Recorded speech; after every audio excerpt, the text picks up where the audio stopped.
Hello, good morning students. Today in 12th class physics we are starting a new chapter alternating current. आज अभी हम लोग alternating current start कर रहे हैं.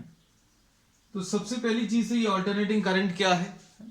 तो alternating current जो है एक ऐसा current which changes continuously, whose magnitude changes continuously with time और इसका डायरेक्शन भी पीरियोडिकली चेंज होता है. ऐसे करंट को अभी हम लोग अल्टरनेटिंग करंट कहते हैं. तो अभी तक हम लोग जो करंट यूज कर रहे थे वो कौन सा था?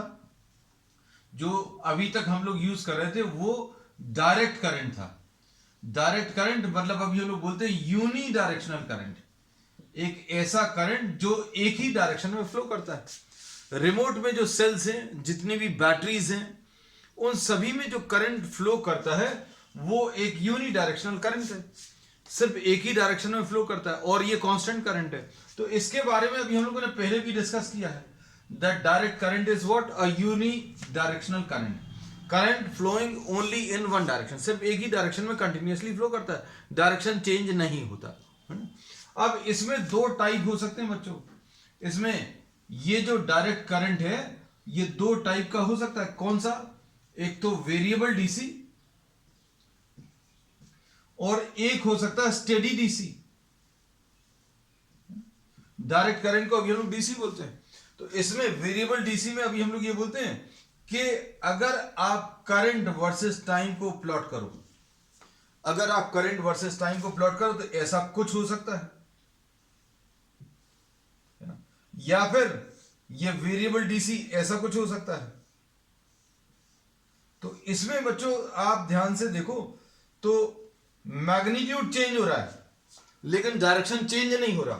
इसमें magnitude of the current is changing periodically with time. Periodically मतलब हर कांस्टेंट टाइम के बाद इसकी वैल्यूज जो है किसी एक डेफिनेट पैटर्न को फॉलो करते हुए चेंज हो रही है. इसमें देखो, इसमें अभी हम लोगों ने बोला टाइम के साथ साथ value of the current is changing, लेकिन direction of the current this is not changing है. अब स्टेडी डीसी किसको बोलते हैं?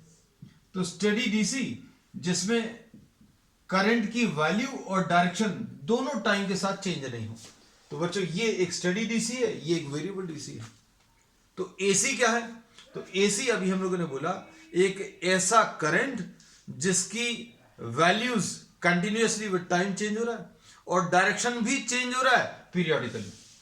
तो अब हम लोग इसमें बोलते हैं AC. It is a current which changes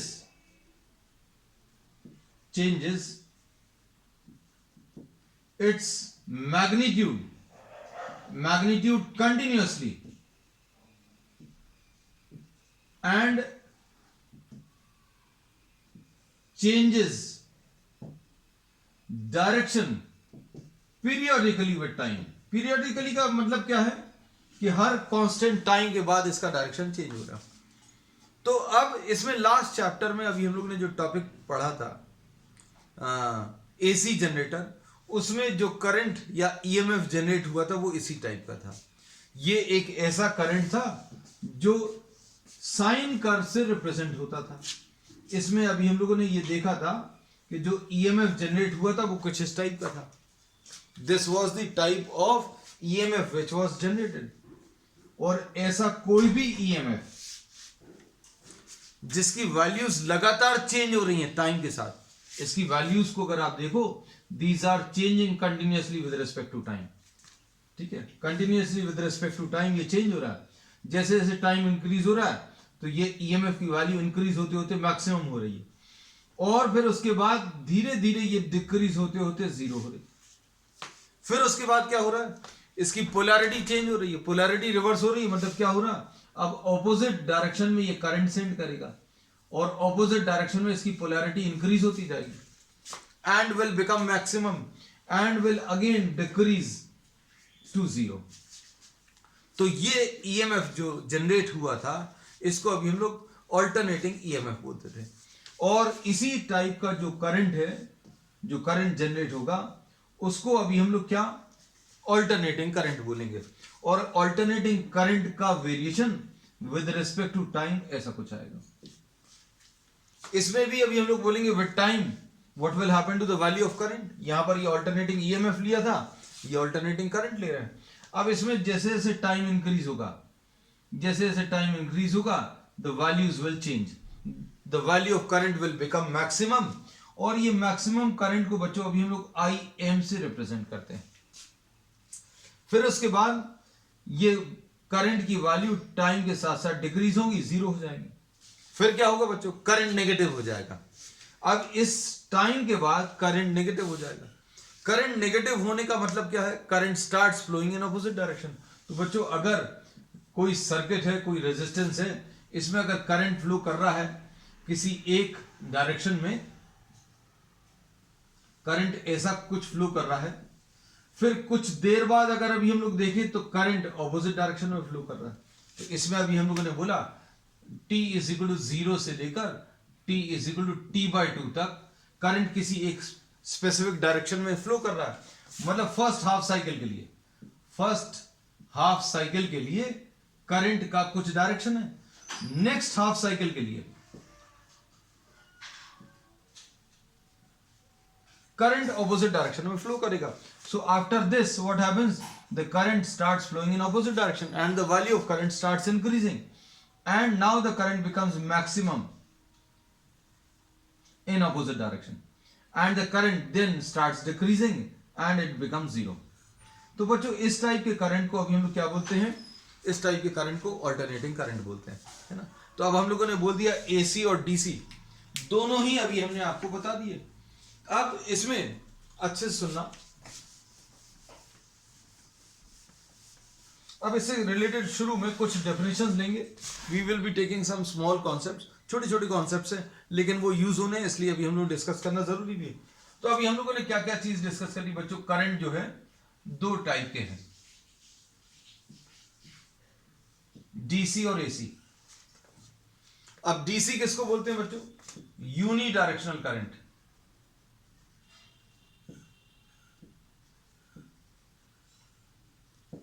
अब इसमें क्या होता है, डायरेक्शन ऑफ करंट जो है इट ऑल्टरनेट्स मतलब चेंज हो रहा है, डायरेक्शन ऑफ करंट जो है ऑल्टरनेट कर रहा है and the maximum value of the current remains constant. ये मैक्सिमम वैल्यू ऑफ करंट जो है या पीक वैल्यू ये कांस्टेंट रहेगी, but the instantaneous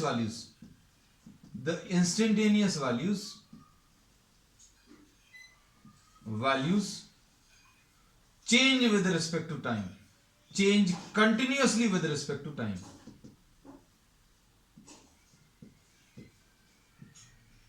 with respect to time, ठीक है।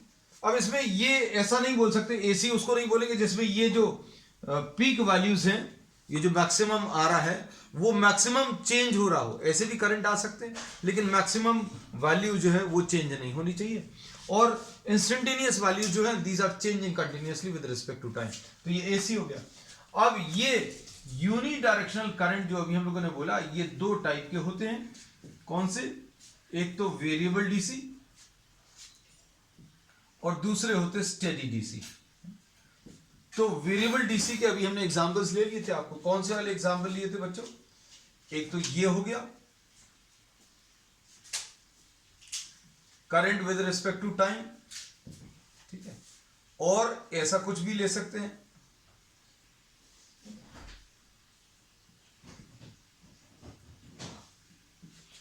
Current with respect to time. Steady DC, इसका भी अभी हमने आपको डायग्राम बनाकर एग्जांपल दिया था। This is a steady DC. Steady DC किसको बोलेंगे, जिसमें डायरेक्शन भी चेंज नहीं हो रहा, मैग्नीट्यूड भी नहीं चेंज हो रहा। फिर उसके बाद एसी का अभी हम लोगों ने क्या बोला, तो एसी बच्चों किस टाइप के हो सकते हैं ये अभी हम बता दें। एक तो ये हो गया, फिर दूसरा अभी हम लोग और क्या ले सकते हैं, देखो ये current with respect to time, एक तो ये हो गया।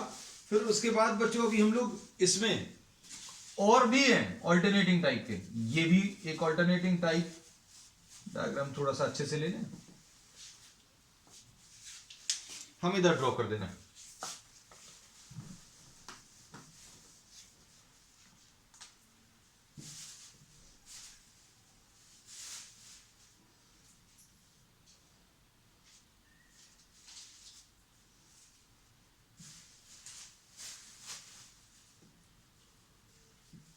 तो ये बच्चों ट्रायंगुलर एसी है।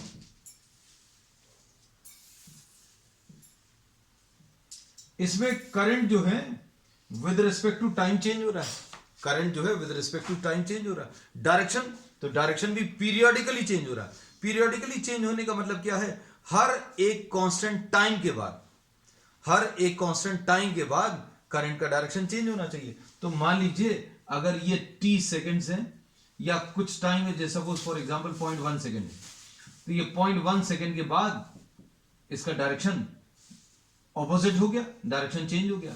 फिर से 0.1 सेकेंड के बाद ये फिर से डायरेक्शन चेंज होगा। So after every fixed time the direction of current changes. ऐसे इसमें होगा। तो एसी के अभी हमने 2 एग्जांपल्स ले दिए। एक और एग्जांपल ऐसा कुछ हो सकता है बच्चों,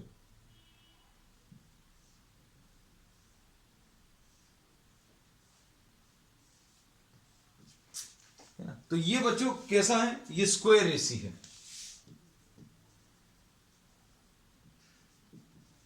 इसमें डायरेक्शन चेंज हो रहा है, मैग्नीट्यूड जो है, मैग्नीट्यूड किसी एक फिक्स टाइम के लिए कांस्टेंट रहेगा। जैसे 0.1 सेकंड के लिए करंट की ये पॉजिटिव वैल्यूज है, अगले उतने ही टाइम के लिए करंट की नेगेटिव वैल्यूज है।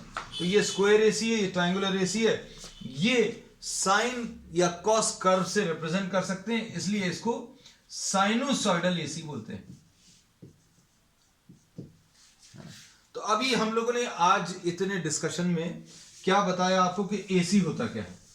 तो अल्टरनेटिंग करंट क्या होता है, एक ऐसा करंट जिसकी मैग्नीट्यूड कंटिन्यूअसली चेंज हो रही है टाइम के साथ और डायरेक्शन अल्टरनेट हो रहा है, डायरेक्शन जो है चेंज हो रहा है after every fix time interval. तो एसी की अभी हम लोगों को डेफिनेशन पता चल गई, अल्टरनेटिंग करंट क्या है। अब इसमें बच्चों ध्यान से देखना, ये अगर एक अल्टरनेटिंग करंट है जिसमें वैल्यूज कंटिन्यूअसली चेंज हो रही विद रिस्पेक्ट टू टाइम, इसमें ये इतना जो पार्ट है this is termed as one cycle. One cycle of AC किसको बोलेंगे बच्चों, one cycle of AC, one cycle of sinusoidal AC. One cycle of sinusoidal AC क्या होगा, इसमें करंट की वैल्यू 0 से आई नॉट या आई मैक्सिमम इंक्रीज हुई, 0 थी, इंक्रीज होते होते कितनी हो गई, आई एम हो गई। फिर उसके बाद आई एम से फिर 0 हो गई, आई एम से डिक्रीज होते होते ये 0 हो गई। फिर उसके बाद 0 से माइनस आई एम, 0 से क्या माइनस आई एम, 0 से इंक्रीज होते होते माइनस आई एम तक आ गई। फिर उसके बाद फाइनली माइनस आई एम से 0 value. This will be termed as what, one cycle. And time taken to complete one cycle, time taken to complete one cycle, इसको बच्चों अभी हम लोग टाइम पीरियड बोलेंगे। इसको अभी हम लोगों ने क्या बोल दिया, टाइम पीरियड। फिर इसके बाद बच्चों ध्यान से सुनना, फिर उसके बाद अभी हम लोग इसमें एम्पलीट्यूड और पीक वैल्यू ऑफ एसी, ये क्या है, आई एम है। ये नाम से क्लियर होगा क्या है इसका मतलब, इसका मतलब है कि मैक्सिमम वैल्यू ऑफ करंट क्या है, उसको भी हम लोग एम्पलीट्यूड बोलते हैं या फिर क्या पीक वैल्यू बोलते हैं। So this is what the maximum value of current in either direction, मतलब पॉजिटिव डायरेक्शन में ले लो या नेगेटिव डायरेक्शन में, इसको अभी हम लोग पीक वैल्यू बोलते हैं। ठीक, अब इसके बाद आपको क्या पता चल गया, टाइम पीरियड पता चल गया, एम्पलीट्यूड पता चल गया, वन साइकिल ऑफ एसी ये भी पता चल गया। फिर उसके बाद है बच्चों नेक्स्ट है फ्रीक्वेंसी। बहुत सारी छोटी छोटी डेफिनेशंस हैं। तो फ्रीक्वेंसी को अभी हम लोग एफ से मार्क कर सकते हैं, है ना। ये फ्रीक्वेंसी क्या है? The number of cycles completed per second, इसको अभी हम लोग फ्रीक्वेंसी बोलते हैं। ऐसी कितनी साइकिल्स कंप्लीट हो रही है 1 सेकेंड में, उसको अभी हम लोग फ्रीक्वेंसी बोलते हैं, है ना। अब एसी जो अभी हम लोगों ने पिछले चैप्टर में पढ़ा था, अल्टरनेटिंग करंट किस में पढ़ा था? एसी जनरेटर में। उसमें अभी हमने अल्टरनेटिंग ईएमएफ पढ़ा था, वो क्या था? E is equal to E M sine omega T, ऐसा कुछ आया। E is equal to what? E M sine omega T. इसमें ये बच्चों क्या है? This is termed as the instantaneous value. इसको अभी हम लोग क्या बोलते हैं? Instantaneous value of EMF. और ये क्या है बच्चों? ये पीक वैल्यू है, या फिर इसको एम्पलीट्यूड भी बोलते हैं। और ओमेगा क्या है? The angular speed, the angular speed of rotation या एंगुलर फ्रीक्वेंसी। अब इसमें अभी हम लोग ये कहते हैं, जैसे जैसे ये टाइम चेंज होगा बच्चों, जैसे जैसे ये टाइम चेंज होगा, ओमेगा टी चेंज होगा। ओमेगा टी चेंज होगा मतलब साइन ओमेगा टी चेंज होगा, और साइन ओमेगा टी चेंज होगा मतलब ई की वैल्यू भी चेंज होगी, है ना। तो ये जो है एक साइनोसॉइडल, ये एक साइनोसॉइडल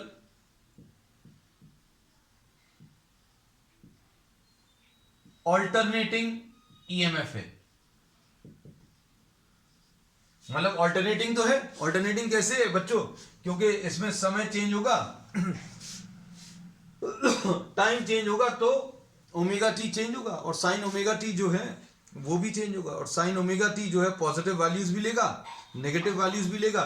इसलिए ये ईएमएफ जो है पॉजिटिव वैल्यूज भी लेने वाला है और नेगेटिव वैल्यूज भी लेने वाला है।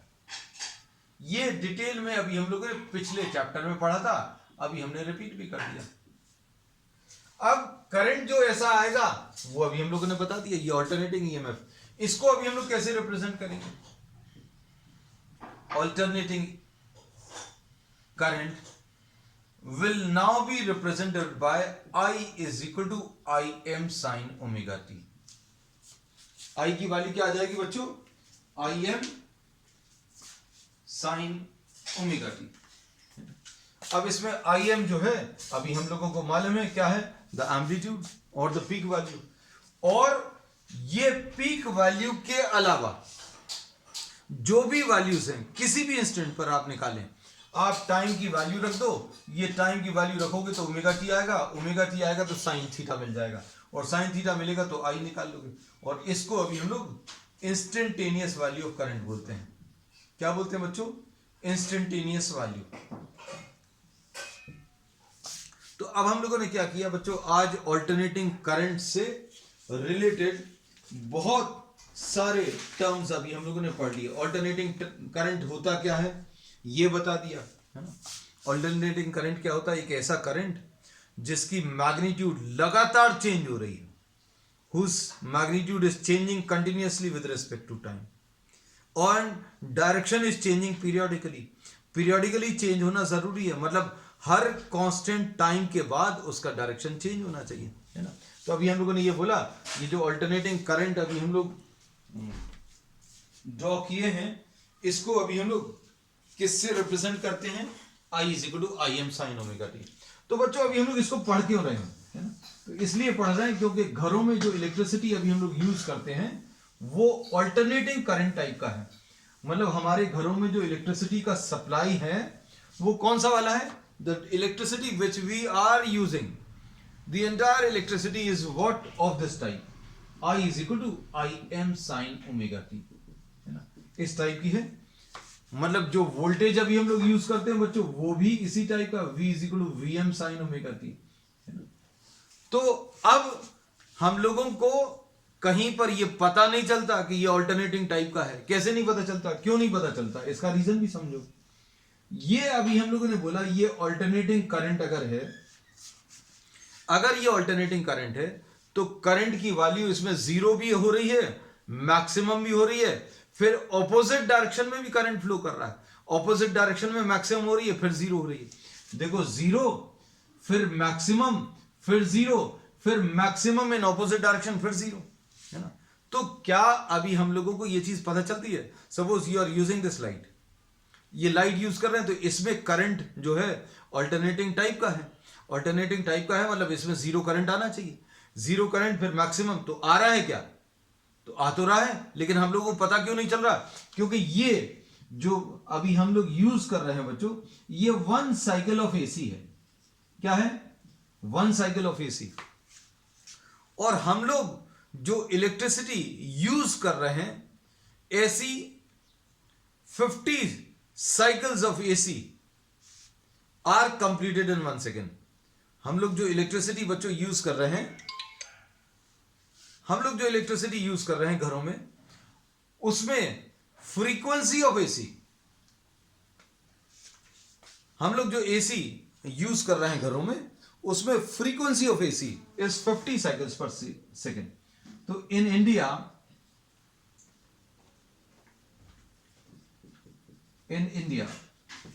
the frequency of AC is 50 cycles per second। कितनी है बच्चों? 50 साइकिल्स। तो ये चेंजेस इतने फास्ट रेट पर हो रहे हैं कि अभी हमें पता ही नहीं चलेगा। मतलब जीरो एक साइकिल में 2 बार, तो 1 सेकेंड में, इन 1 second the current becomes zero. How many times? 100 times. In 1 second, the current becomes maximum. How many times? 100 times. तो ये 1 सेकेंड में अगर 100 टाइम्स जीरो हो रहा है, 100 टाइम्स मैक्सिमम हो रहा है, तो इसलिए अभी हम लोगों को पता नहीं चलता। क्यों नहीं पता चलता? Because the changes are taking place at a very fast rate, है ना। तो हम लोग जो इलेक्ट्रिसिटी हमारे कंट्री में जनरेट करते हैं, उसकी फ्रीक्वेंसी कितनी है? 50 साइकिल्स पर सेकेंड। और जो वोल्टेज हम लोगों को सप्लाई होता है बच्चों, वो 220 वोल्ट होता है। कितना वोल्टेज सप्लाई होता है? 220 volts. 220 volts and 50 cycles per second. तो ये तो मोस्टली सभी लोगों ने सुना होगा that the AC which we are using is supplied by a potential difference of what? 220 volts. US में अभी हम लोग बोलते हैं ये जो करंट है, जो करंट अभी हम लोग यूज करते हैं, उसकी फ्रीक्वेंसी 60 है। मतलब 60 साइकिल्स पर सेकेंड वो लोग जो जनरेट करते हैं, वो कितना है, कैसा है एसी? 60 साइकिल्स पर सेकेंड है ना। और उसमें जो पोटेंशियल डिफरेंस जिस पर वो सप्लाई करते हैं, वो 110 वोल्ट्स है। हमारे इंडिया में जो पोटेंशियल डिफरेंस सप्लाई कर रहे हैं वो कितना है? 220 वोल्ट्स। और फ्रीक्वेंसी कितनी? 50 साइकिल्स पर सेकेंड। यूएसए में ये 110 वोल्ट्स है और कितना? 60 cycles are completed in 1 second. तो बच्चों अब इसमें हम लोग को ये लगता है कि अब इसका फायदा क्या है, हम लोग क्यों इसको यूज कर रहे हैं, अब एसी की बात क्यों आ रही है ना। तो एसी बच्चों अभी हम लोग ये बोलते हैं, this was a very important discovery in modern science by Nicholas Tesla। Nicholas Tesla जो है, इसने ये एसी बनाया था पहली बार, और अब कंप्लीटली रेवोल्यूशनाइज हो गया है इलेक्ट्रिसिटी। पूरे वर्ल्ड में जो अभी हम लोग इलेक्ट्रिसिटी यूज कर रहे हैं वो कौन सी है? ऑल्टरनेटिंग टाइप की ही है। अब ऑल्टरनेटिंग टाइप अभी हम लोग क्यों यूज करते हैं बच्चों, है ना। तो इसके बहुत सारे एडवांटेजेस हैं। अब तो हम लोग ये बोलते हैं कि एसी के बिना अभी हम लोग चल नहीं सकते। Alternating current, AC air conditioner की बात नहीं कर रहे हैं, ऑल्टरनेटिंग करंट जो है उसी पर बेस सारे डिवाइसेस हैं। जितने भी डिवाइसेस अभी हम लोग यूज कर रहे हैं वो सारे ऑल्टरनेटिंग करंट से चलने वाले ही हैं। अब वो ऑल्टरनेटिंग करंट से चलने वाले इसलिए क्योंकि एसी अभी हम लोगों ने सप्लाई किया, तो जितने भी डिवाइसेस बनाए वो ऑल्टरनेटिंग करंट को सूट करने वाले बनाए। अब एसी क्यों बनाया, उसका रीजन क्या है बच्चों? तो एसी में अभी हम लोग ये बोलते हैं बच्चों, generation is very easy, generate करना, जनरेशन, फिर दूसरी चीज ट्रांसमिशन एंड डिस्ट्रीब्यूशन। ये तीनों चीजों को अगर देखो तो ये तीनों चीजों की अगर बात करें तो AC gives us an advantage. मतलब जनरेट करने में AC is more easy as compare to DC. Transmit करने में भी और डिस्ट्रीब्यूट करने में भी। अब ट्रांसमिशन में अभी हम लोग ये बोलते हैं, बच्चों ध्यान से सुनना, ट्रांसमिशन में अभी हम लोग ये बोलते हैं कि अगर आप आगे जाकर अभी हम लोग पढ़ेंगे कि अगर आपको वोल्टेज 220 वोल्ट्स यहां पर इस जगह पर जहां पर अभी हम लोग यूज कर रहे हैं 220 वोल्ट्स अगर लेना है तो ये जहां पर जनरेट हो रहा है that may be lying at 1000 kilometres, है ना। तो वहां से इलेक्ट्रिसिटी जो अभी हम लोग सप्लाई करते हैं वो इलेक्ट्रिसिटी अभी हम लोग सप्लाई करते हैं 22,000 वोल्ट्स पे। 22,000 वोल्ट्स पर वहां से सप्लाई करके हम लोग यहां तक लेकर आते हैं, फिर इसको 220 वोल्ट्स में कन्वर्ट करते हैं, है ना। अब ये 22,000 वोल्ट्स पर क्यों लेकर आते हैं? तो बच्चों अगर वोल्टेज ज्यादा रखेंगे तो करंट जो फ्लो करेगा वो कम आएगा। ट्रांसमिशन लाइंस में करंट कम आएगा, और ट्रांसमिशन लाइंस में करंट कम क्यों रखना बच्चों? I²R। जितना कम करंट होगा उतना कम लॉस होगा पावर का, है ना। तो पहली चीज ये। तो अब हम लोग ये बोलते हैं कि एसी में एक एडवांटेज ये है कि ट्रांसमिशन पार्ट में हम लोग वोल्टेज को स्टेप अप या स्टेप डाउन आसानी से कर सकते हैं। स्टेप अप या स्टेप डाउन का मतलब क्या है? हमें यहां पर इस जगह पर 220 वोल्ट चाहिए, लेकिन जहां पर जनरेट किया that place is lying 1000 kilometers away from this place. So what you do, you generate the AC, you step it up, उसको स्टेप अप करते हैं। 220 से आपने कितना कर लिया? 22,000 वोल्ट। अब इतने वोल्टेज पर क्यों किया? क्योंकि जितना ज्यादा आप वोल्टेज करोगे पावर तो आपको कांस्टेंट रखना है। जो पावर आपने जनरेट वहां पर किया है वो तो कांस्टेंट है। मतलब क्या करोगे? वोल्टेज को अगर ज्यादा करोगे तो क्या होगा? करंट कम हो जाएगा। तो आपने ट्रांसमिशन करते समय क्या किया?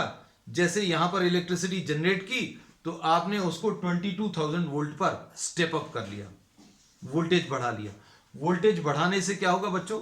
वोल्टेज अगर आप बढ़ाओगे तो करंट कम हो जाएगा। क्यों? क्योंकि पावर तो कांस्टेंट है। आपने कुछ डेफिनेट अमाउंट ऑफ पावर, जैसे मान लीजिए, अच्छे सुनना हमारा एग्जांपल, ये 100 है इसका आंसर, और आपने इसको 10 into 10 भी कर सकते हैं, और आप इसको 100 into 1 कर सकते हैं। अगर आपने 10 into 10 किया तो वोल्टेज 10 है, करंट भी 10 है, लेकिन वोल्टेज को अगर 10 कर लिए तो करंट कितना हो जाएगा? 1 हो जाएगा। क्यों? क्योंकि आंसर तो आपको 100 ही लाना है। तो अभी हम लोग ये बोलते हैं कि आपने वोल्टेज को इंक्रीज कर लिया, करंट कम किया, करंट कम करने से पावर लॉस कम आएगा। तो अभी हम लोगों ने ये बोला एसी का मेन एडवांटेज जनरेशन इजी है, फिर उसके बाद उसका ट्रांसमिशन करने में वोल्टेज को आपको इंक्रीज या डिक्रीज करना पड़ेगा। जहां पर जनरेट किया वहां पर इंक्रीज किया, जिस जगह तक पहुंचाना डेस्टिनेशन पर पहुंचाया, उसके बाद फिर से उसको डिक्रीज करके 220 पर ले आया। तो ये वोल्टेज इंक्रीज करना और डिक्रीज करना एसी में बहुत इजी है, डीसी में इजी नहीं है। तो अभी हम लोगों ने ये बता दिया, जनरेशन इजी, ट्रांसमिशन। तो ट्रांसमिशन इजी क्या? अभी हमने शॉर्ट में बताया। This aspect will be discussing after finishing AC. इसको फिर से अभी हम लोग डिस्कस करने वाले हैं। तो ट्रांसमिशन इजी है और डिस्ट्रीब्यूशन भी बच्चों बहुत इजी है, ठीक है। अब इसके बाद नेक्स्ट है एसी को। अभी हम लोग अगर जैसे किसी को लगता है हमें डीसी चाहिए तो एसी को बहुत आसानी से डीसी में भी कन्वर्ट कर सकते हैं। फिर इसमें एक और चीज है बच्चों, अब एसी को अगर आप ट्रैवल कराएं, अच्छे सुनना, सपोज ये कोई वायर है, वायर अभी हम थिक सी बनाई है सिर्फ समझाने के लिए। एसी को अगर अभी हम लोग ट्रैवल कराएं और डीसी को ट्रैवल कराएं तो बच्चों इसमें डीसी जो है पूरे में यूनिफॉर्मली फ्लो करता है। डीसी जो है पूरे मटेरियल में यूनिफॉर्मली फ्लो करता है। मतलब आप अंदर की तरफ अगर आप देखें, DC will be flowing through the entire conductor uniformly. लेकिन बच्चों इसमें क्या होता है? एसी में, एसी जो ट्रैवल करता है बच्चों, एसी को सरफेस बहुत पसंद है। सरफेस बहुत पसंद है मतलब एसी जो ट्रैवल करेगा वो सिर्फ यहां पर, सिर्फ अलोंग द सरफेस, बाहर बाहर में ट्रैवल करेगा। अंदर का पार्ट जो है वो अनयूज होता है। एसी ट्रैवल करने के लिए क्या चीज प्रेफर करता है? It only travels along the surface. Inner part जो है वो खाली रहता है, इनर पार्ट यूज नहीं होता है ना। इस इफेक्ट को अभी हम लोग स्किन इफेक्ट बोलते हैं। क्या बोलते हैं? Skin effect. स्किन इफेक्ट क्या है? ये स्किन के अलाउंग सिर्फ, मतलब जो स्किन हमारा कौन सा वाला पार्ट है? The outer most part. तो ये सिर्फ आउटर मोस्ट पार्ट में ट्रेवल करता है। तो अंदर वाला जो मटेरियल है वो एसी के ट्रांसमिशन में यूज नहीं होता, इसलिए अंदर का मटेरियल हम लोग सस्ता यूज कर सकते हैं। अगर आपको एसी कंडक्ट कराना है, अल्टरनेटिंग करंट को ट्रांसमिट करना है, तो क्या कर सकते हैं बच्चों? बाहर वाला मटेरियल अच्छा कंडक्टर ले लो, अंदर वाला मटेरियल आप थोड़ा इकोनॉमिकल ले लो, है ना। तो इसी की वजह से अभी हम लोग जो मटेरियल यूज करते हैं वो कौन सा? ACSR। ये मटेरियल यूज फॉर ट्रांसमिशन। इस मटेरियल को अभी हम ट्रांसमिशन के लिए यूज करते हैं। और ये क्या कहलाता है? दिस इज एल्यूमिनियम कंडक्टर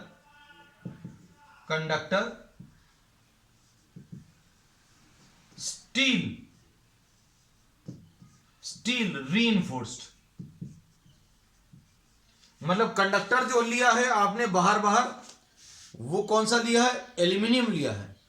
और अंदर जो है वो एक सस्ता मटेरियल ले लिया आपने। कौन सा ले लिया? स्टील पास करा दिया। एल्यूमिनियम इज कॉस्टलियर, है ना। So aluminium conductor steel reinforced, these cables are used for transmission. तो ये बच्चों कुछ इसके फायदे हैं। किसके? एसी के। कि क्या चीज इजी है बच्चों? जनरेशन इजी है, ट्रांसमिशन इजी है और डिस्ट्रीब्यूशन भी इसका इजी है। तो अब इसमें इसके कुछ डिसएडवांटेजेस भी हैं, है ना। तो एडवांटेजेस होने के साथ साथ इसके कुछ डिसएडवांटेजेस भी हैं। और डिसएडवांटेज क्या है बच्चों? इसमें एक मेन डिसएडवांटेज ये है बच्चों, कुछ ही हैं वैसे, फायदे ज्यादा हैं इसके, एडवांटेजेस ज्यादा हैं, डिसएडवांटेज कम है। जैसे एसी से अभी हम लोग इलेक्ट्रोलिसिस नहीं कर सकते, है ना। तो इलेक्ट्रोलिसिस करने के लिए अभी हम लोग डीसी यूज कर लेंगे, है ना। फिर उसके बाद बच्चों जो एसी है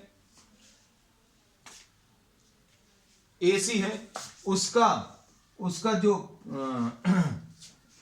एसी जो है this is more dangerous as compare to DC. ये एक मेन डिसएडवांटेज है। क्या? कि ये ज्यादा डेंजरस है। जैसे अभी हम लोग 220 वोल्ट्स एसी की बात करें और 220 वोल्ट्स डीसी की बात करें, तो 220 वोल्ट्स एसी ज्यादा डेंजरस है। क्यों? क्योंकि 220 वोल्ट्स अगर आपने अल्टरनेटिंग करंट लिया, 220 वोल्ट्स अगर आपने यूज किया, तो एक्चुअल में जो पीक वैल्यू है वो 311 वोल्ट्स होती है। अगर घरों में अभी हम लोग बोले इलेक्ट्रिसिटी आ रही है, कितनी आ रही है? 220 वोल्ट्स, तो उसमें जो मैक्सिमम वैल्यू आ रही है वो कितनी है? 311 वोल्ट्स। ये कैसे आता है? That will be discussing may be in the next class, है ना। तो बच्चों आज अभी हम लोगों ने सिर्फ एक इंट्रोडक्शन लिया किसके बारे में? एसी के बारे में। तो एसी क्या है? एक ऐसा करंट जिसका magnitude continuously with respect to time change हो रहा है और डायरेक्शन ऑल्टरनेट कर रहा है, ठीक है। फिर अभी हम लोगों ने इसमें ये बताया कि हम लोग बेसिकली जो पढ़ने वाले हैं वो साइनोसॉइडल एसी पढ़ने वाले, I is equal to I M sine omega T. इसमें ये इंस्टेंटेनियस वैल्यू, ये पीक वैल्यू है।